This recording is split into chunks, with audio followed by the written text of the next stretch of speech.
अस्सलाम वालेकुम and welcome to जोर का जोर। आई होप आप खैरियत से होंगे और अच्छे से अपना ख्याल रख रहे होंगे।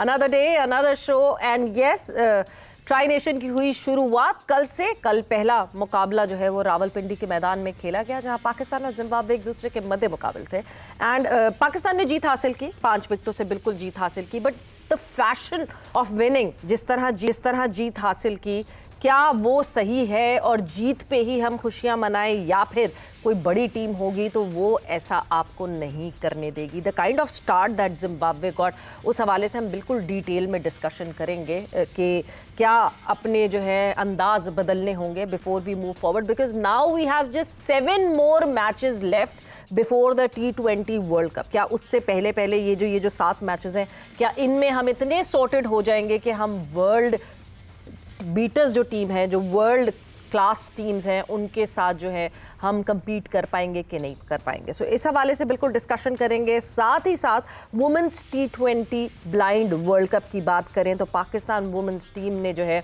वो ऑस्ट्रेलिया ब्लाइंड वुमेन टीम को हराकर जो है सेमीफाइनल में जगह बना ली है। So hats off to them and good luck to them and I hope they flourish और बहुत अच्छी उनकी परफॉर्मेंसेज रहें जैसी वो अभी पास्ट में इस इवेंट में परफॉर्मेंसेस करती हुई आई हैं। सो यस, नज़र हमारी ट्राई नेशन पे ही रहेगी। जिक्र करेंगे, डिस्कस करेंगे पाकिस्तान टीम की परफॉर्मेंस के हवाले से एंड आगे क्या एक्सपेक्ट किया जाए। डिस्कशन के लिए हमारे साथ मौजूद हैं cricket commentator analyst Hasan Azam साहब। अस्सलाम वालेकुम Hasan and welcome to the show. Walaikum assalam. It's always a pleasure to have this show alongside you. Thank you for having me. और साथ ही साथ हमारे साथ मौजूद हैं senior sports journalist Hafiz Imran. Hafiz, अस्सलाम वालेकुम and welcome to the show. वालेकुम अस्सलाम सवेरा, बहुत शुक्रिया आपका।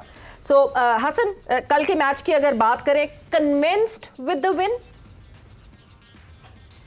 I think पाकिस्तान का शेकी स्टार्ट था दोनों तरफ से। अगर आप पावर प्ले में देखें तो खास तौर पे जिस तरह आपने बॉलिंग में स्टार्ट किया, 50+ रन्स फॉर नो लॉस, बल्कि 7 ओवर्स में 68 फॉर नो लॉस था जिम्बाब्वे ऑन दैट ट्रैक।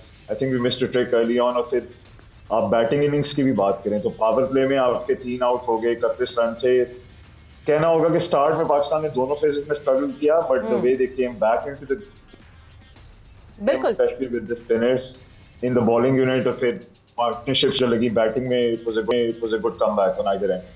बिल्कुल, वो तो शुक्र हो कि वो कमबैक हो गया, वो एक पार्टनरशिप मिल गई एंड देन नवाज का वो कैच ड्रॉप हो गया। शायद हम फिर भी जीत जाते मगर बहुत एज तक, बहुत डाउन दी वायर तक ये मैच गया। हाफिज साहब, ये क्या इस तरह होना चाहिए था इस मैच को? व्हेन वी टॉक अबाउट, जिस तरह प्रेस कॉन्फ्रेंस में जिम्बाब्वे, जिस तरह सिकंदर रजा से पूछा गया था कि मतलब आपकी टीम और हमारी टीम और डिफरेंस और एशिया की बेस्ट टीम और सेकंड बेस्ट टीम, तो हालात ऐसे दिख नहीं रहे थे फील्ड पे। पाकिस्तान को इससे बेहतर फिनिश करना चाहिए। जब आप निस्बतन आसान टीमों के ख़िलाफ़ खेलते हैं तो आप की क्रिकेट में वो फ़र्क जो रैंकिंग में है, जो आपके स्ट्रक्चर में है, जो आपकी हिस्ट्री में है, वो नज़र आना चाहिए। पाकिस्तान क्रिकेट टीम की ये गुज़िश्ता कुछ अरसे से 2, 3, 4 साल अगर आप इसको उठा कर देखते हैं तो क्रिकेट इस अंदाज से है कि आप आयरलैंड के ख़िलाफ़ भी हारते हैं, आप जिम्बाब्वे के ख़िलाफ़ भी हारते हैं, आप अफ़गानिस्तान के ख़िलाफ़ भी हारते हैं, आप US से भी हार जाते हैं, आप बांग्लादेश से होम सीरीज़ हार जाते हैं। डिफरेंट फॉर्मेट्स में अपने से कमतर टीमों की रैंकिंग के एतबार से पाकिस्तान टीम की कारकर्दगी वो नहीं रही है जो होनी चाहिए। क्या Australia, south Africa, New Zealand, India और ये टीमें भी इन टीमों से इतना ही हारती हैं जितना पाकिस्तान हारता है? तो जवाब होगा नफ़ी में। सो पाकिस्तान की कारकर्दगी, ये जो आपको नज़र आता है ना कि हम फंस जाते हैं, ये ऐसा नहीं है कि जानबूझ के फंस जाते हैं। ये कैपेसिटी का मामला है, ये कैपेबिलिटी का मामला है, ये कंसिस्टेंसी का मामला है, ये विजन का मामला है। आप हर जगह पर लैग कर रहे हैं और वो रिफ्लेक्ट करती है आपकी परफॉर्मेंस। जैसे पिंडी में ठंड बहुत थी तो आपको वार्म अप होने में टाइम लगा, you warmed up late in both the innings. बिल्कुल ऐसे ही देखें, आप अपनी बैटिंग को, बॉलिंग को देखें, लक फैक्टर देखें, कल किसको फेवर किया है? पाकिस्तान को लक फैक्टर फेवर किया है। वो पहला विकेट जो शाहीन ने कैच लिया नवाज की गेंद पर, वो किसी भी बैट्समैन के लिए ग्राउंड से बाहर जाने वाला बॉल था। फिर पाकिस्तान जब बैटिंग कर रहा था तो ड्रॉप कैचेस हुए हैं। तो मैच के मुख्तलिफ मराहल में पाकिस्तान को लक ने फेवर किया और पाकिस्तान ने फ़ायदा उठाया। साहिबजादा फरहान की बैटिंग को देखें, बाबर आजम की गेंदबाजी को देखें। साहिबजादा के ऊपर 2 चीज़ें आ गई। एक ये है कि उनको या तो अपनी जो बड़े शॉट्स की फ्रीक्वेंसी है उसको बढ़ाना है, और दूसरा जहां बॉल अगर कट होता है तो उनके लिए वो इश्यूज़ हैं, वो इश्यूज़ हैं और वो ये नज़र आए हैं एशिया, जब पाकिस्तान ट्राई नेशन खेलने के लिए गया था वहाँ से लेकर अब तक जब पाकिस्तान ने कल का मैच खेला है। तो 2 बड़ी चीज़ें हैं। पाकिस्तान क्रिकेट बोर्ड के जो नेशनल क्रिकेट अकेडमी है, क्या किसी ने इस पर नहीं देखा, उसके साथ तो right after the Asia cup ये काम होना चाहिए था कि आपके ये दो चीज़ें नज़र आई हैं, हमने इसको ठीक करना है और उसके लिए तो सेशंस होना चाहिए थे। नजर आई है, ठीक करना है, सेशंस होने चाहिए थे, बट ये सेशंस होते नहीं हैं। जो हम बार बार बात करते हैं हसन कि ये गलती एक प्लेयर में दिख रही है और वक्तन फवक्तन दिख रही है, and opposition has started understanding it और उस पर कैपिटलाइज करना शुरू कर रहे हैं, मगर हम उसको ठीक करने में नहीं लगते। And then Salman Ali Agha, yes आप शायद कैप्टनसी की तो कोई बात करें, बट सलमान अली आगा की अपनी परफॉर्मेंस एक बहुत बड़ा क्वेश्चन मार्क बनती जा रही है sir. I think there are 2-3 points I'd like to. जी साहब ने बिल्कुल सही बात की कि मे बी अब टीम को हम ये कंसिडर नहीं कर सकते कि वो एक वर्ल्ड बीटर साइड बन गई है, या आप ऑस्ट्रेलिया और न्यूजीलैंड साउथ अफ्रीका को आपने होम में जरूर हराया है, लेकिन कंसिस्टेंसी जो आपकी वर्ल्ड रैंकिंग भी है वो टॉप नॉच नहीं है अभी। बट हैविंग सेड दैट, अब आई थिंक जब से आपकी लीडरशिप में और आपकी एक मैनेजमेंट में कोचिंग में चेंज आया, माइक हैसन जब से आए, 117 T20 Aires with Pakistan out of the 25, वो 6 में से 4 सीरीज जीते हैं, एशिया कप के फाइनल में पहुंचे। थोड़ा सा हमें जिस सिम्त हम जा रहे हैं उसको थोड़ा सा क्रेडिट देना होगा कि हम सही सिम्त की तरफ जा रहे हैं। Far as individual performances are concerned, जहां हमने एशिया कप में भी डॉट बॉल परसेंटेजेस की बात की, शायद ज्यादा फरहान की होगी या टॉप ऑर्डर की होगी, आई थिंक उसमें भी कंसिस्टेंटली इंप्रूवमेंट आ रही है। But as a side who wants to compete amongst the best, we would love to see that improvement taking place at a better notch, at a faster notch, इसमें कोई शक नहीं है। और ये जो काम की बात हो रही है, प्लेयरों के साथ काम कंसिस्टेंटली भी किया भी जाता है, इट्स नॉट समथिंग जो कि ओवरनाइट चेंजेस आते हैं, इसमें थोड़ा सा वक्त भी लगता है। सून एज और एज लॉन्ग एज आप सही सिम्त की तरफ जा रहे हैं, आई थिंक उस तरफ काम हो भी रहा है। हसन, आयरनी है वक्त नहीं है, we just have 7 more T20 matches before we move into the T20 world cup, और 7 और मैचेस से हम अभी तक तो हम डिसाइड ही नहीं कर पा रहे whom to play, who's the best 11, कौन आएगा कौन खेलेगा। अभी तक ट्राई नेशन की आवाजें ही आ रही थी कि शायद शादाब कहीं से घूम फिर के आ जाएंगे, बट मोहम्मद नवाज जिस तरह की परफॉर्मेंस कर रहे हैं, जिस चीज को हाथ लगा रहे हैं सोना हो रही है, तो शादाब की भी जगह नहीं बनती हुई दिखती हमें। आई थिंक नवाज तो इस वक्त is in the form of his life. West Indies में उन्होंने प्लेयर ऑफ द सीरीज दिया, फिर ट्राई सीरीज में प्लेयर ऑफ द सीरीज दिया before the Asia cup, and I am so happy for him, he is doing wonderful for Pakistan. जहां तक शादाब के आने की बात है, आई थिंक उनकी inclusion as an allrounder team में जरूर सप्लीमेंट करेगी। क्या वो डायरेक्टली टीम के अंदर आएंगे कि नहीं आ सकते, ये वक्त ही बताएगा, बट उनकी पास्ट परफॉर्मेंसेस पाकिस्तान के इस वक्त leading man of the match वो हैं T20 आयर्स में पाकिस्तान के लिए, long side people like Mohammad Rizwan.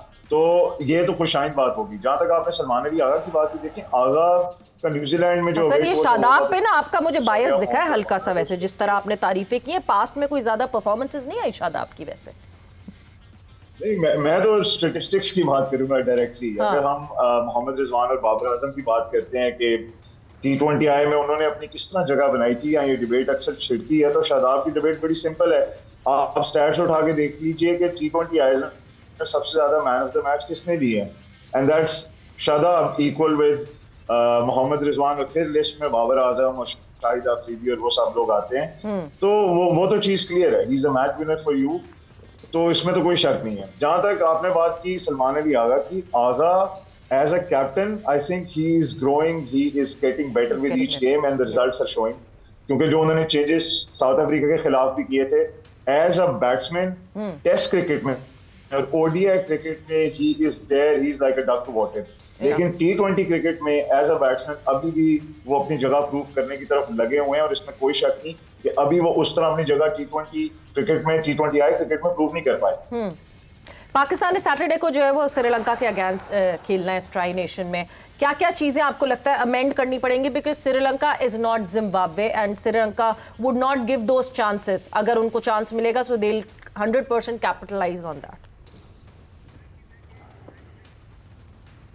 Absolutely, देखिए T20 फॉर्मेट ही ऐसा है क्योंकि इसमें नंबर ऑफ ओवर्स कम होते हैं। अगर आप किसी भी फेज में लेट स्टार्ट करेंगे ना उस मैच को, ख्वाह बॉलिंग कर रहे हैं ख्वाह बैटिंग कर रहे हैं, तो आप पीछे हो जाएंगे, और ये फॉर्मेट ऐसा है इसमें वापस आना मुश्किल हो जाता है। फिर ये मैटर नहीं करता आप जिम्बाब्वे के खिलाफ खेल रहे हैं या किसी और के खिलाफ।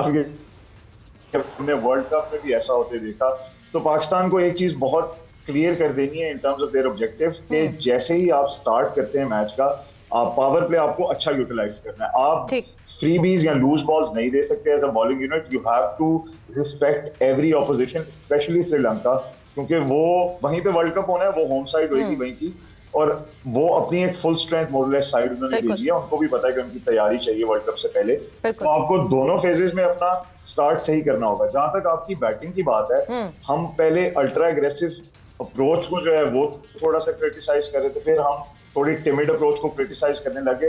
देखें, बात यह है कि हम बार बार ये बात ऑब्जर्व करके कहते हैं कि आपको बैलेंस ढूंढना है। आपको मॉडर्न डे क्रिकेट में यस एग्रेसिव अप्रोच जरूर चाहिए, लेकिन लेकिन उन सारी चीजों के साथ साथ गेम अवेयरनेस चाहिए। आप सिर्फ आके जो है उड़ा नहीं सकते इधर से उधर जी। आपने जी जो भी बॉल सामने है, आप जी सिर्फ उड़ाने पर जा रहे हैं, और या तो डॉट्स हैं या फिर चल रहे हैं, या फिर बाउंड्रीज और डॉट्स के बीच से निकलकर जो है वो रनिंग बिटवीन द विकेट्स करनी चाहिए। मगर यस, वो बैलेंस हमें ढूंढना बहुत जरूरी है, वो एक मीडियम लेवल पे आना हमें बहुत जरूरी है, and that is what would be the key for team Pakistan. 7 more matches to go and then the T20 world cup. Let's see के 7 मैचेस में कर पाते हैं कि नहीं कर पाते। But Hasan lot for joining in. Hafiz, thank you, बहुत बहुत शुक्रिया फॉर ज्वाइनिंग इन।